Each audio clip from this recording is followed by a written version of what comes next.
Good evening and thanks for joining us. I'm Lisa Aquafreda and welcome to Scottsdale 151. Our guest tonight is Douglas Lynch, a Valley police officer, and he will talk to us tonight about a very unique form of verbal judo. Welcome, Officer Lynch. We really appreciate you taking the time to talk to us today. Good evening, Lisa. Thank you so much for having me on the show. So let's get right to it. What is verbal judo all about? Verbal judo is the gentle art of persuasion through verbalization skills. We train folks to use the art of the word, if you will, to use their body language, to use their word choice, to persuade people to do what they otherwise may not want to do. In the case of police officers, if you think about it, if we're arresting someone, I mean, we're taking away their freedom. That is something very serious. They're going to be very scared, very angry. It's a frightening experience.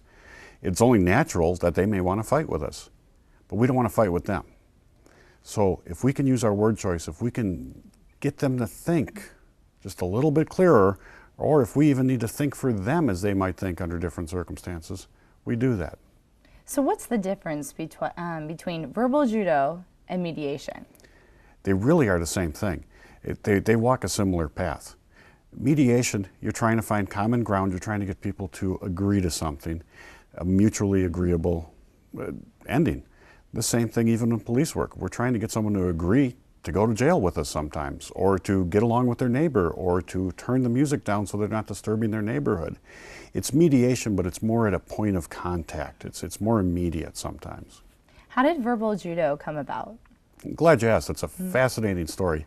It came about. Dr. George Thompson is the inventor of verbal judo. Back about 1983, he was a college English professor. He got a little bored doing that, so he took a sabbatical and he thought, well, you know what, I'll try being a reserve police officer, see what this is all about. He had so much fun as an officer, he never went back to teaching. One of the things he discovered early on as an officer is going into these violent, hostile, and potentially dangerous situations is there were certain officers who, a lot of them had been around for a long time, were able to just simply walk in and calm everyone down with just words.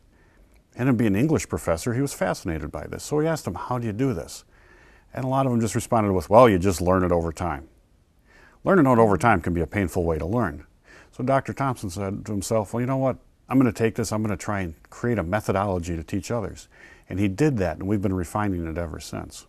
Now I can imagine this isn't something that you just use in certain experiences, but on an everyday basis, maybe even in relationships? Absolutely. It becomes a way of life. Once you see how powerful it is to be able to effectively communicate with people, you use it everywhere. Matter of fact, we have one associate, Mr. Peter Harrell out of Austin, Texas. That's his specialty. He deals with people and their significant others, people and their kids, and bringing that peace and harmony into the home so everybody can live a more productive life. What about, it's created a lot of media attention, but about bullying, and how can effective communication skills translate into helping that type of a situation?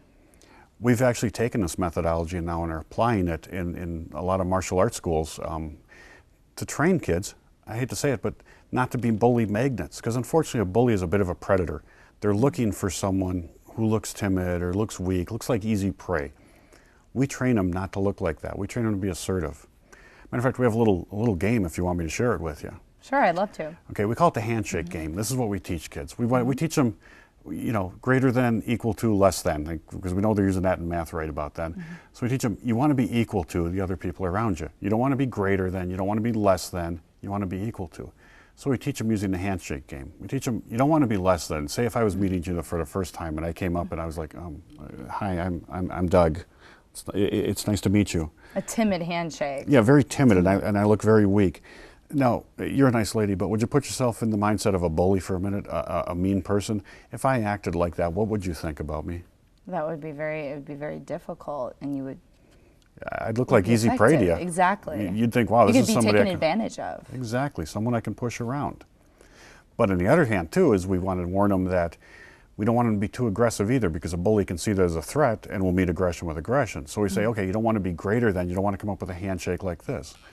Pleasure to meet you. Or you're in someone's personal right, space. Right, and where you go, whoa, hold on a second. We teach them to be assertive. You want to be equal to. So hi, pleasure to meet you. I'm Doug Lynch.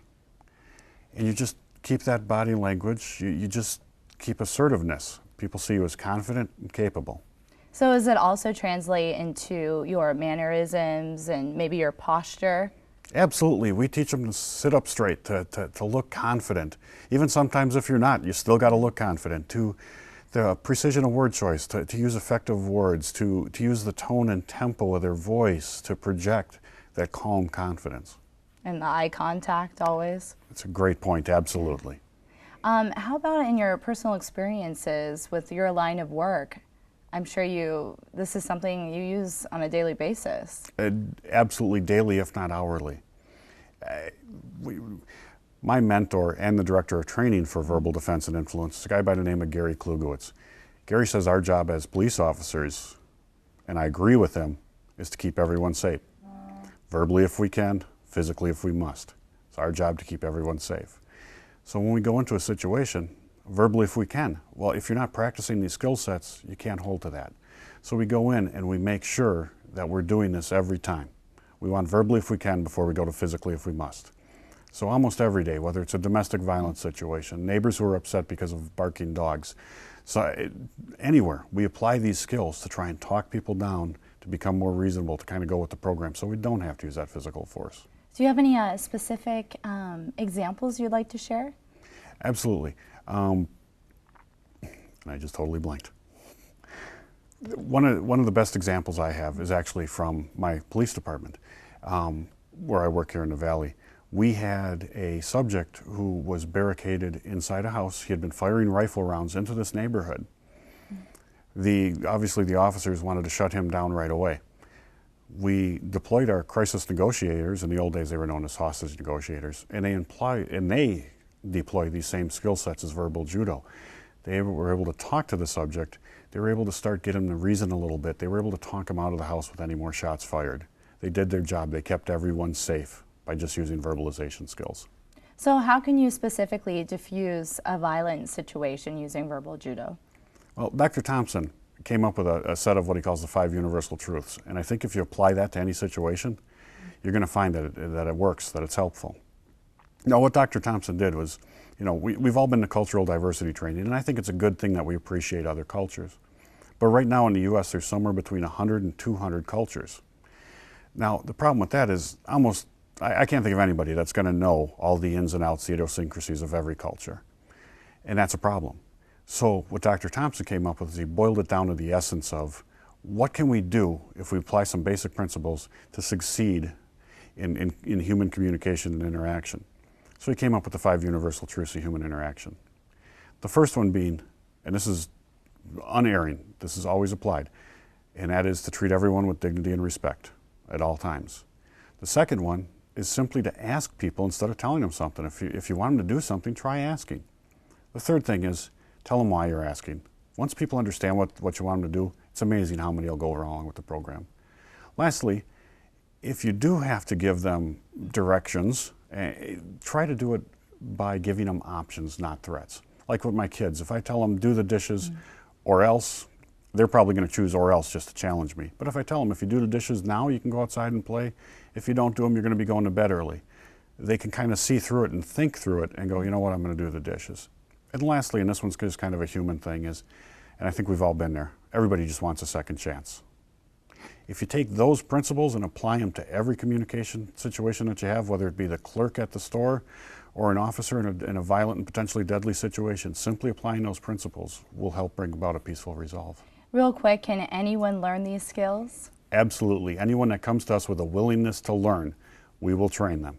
And where can they get these skills? Where can they learn more information? Well, if they want to, I'd appreciate it if they visited our website, which is www.verbaldefenseandinfluence.com.